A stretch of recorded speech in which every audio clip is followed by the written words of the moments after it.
பலத்தை அம்பு கொண்டு அசங்கென்றால் அசங்குமோ? நம்பமற்ற பார்க்கடல் கலங்கென்றால் கலங்குமோ? இன்பமற்ற யோகியை இருளும் வந்து அணுகுமோ? செம்பொன்னம்பலத்துளே தெளிந்ததே சிவாயமே.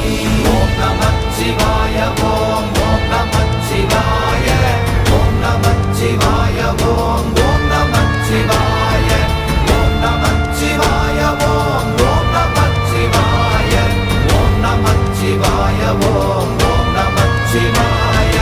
அவ்வெனும் எழுத்தினால் அகண்டம் ஏழுமாகினாய், உவ்வெனும் எழுத்தினால் உருத்தரித்து நின்றனை, மவ்வெனும் எழுத்தினால் மயங்கினார்கள் வையகம், அவ்வும் உவ்வும் அவ்வுமாய் அமர்ந்ததே சிவாயமே. ஓம் நமச்சிவாய ஓம்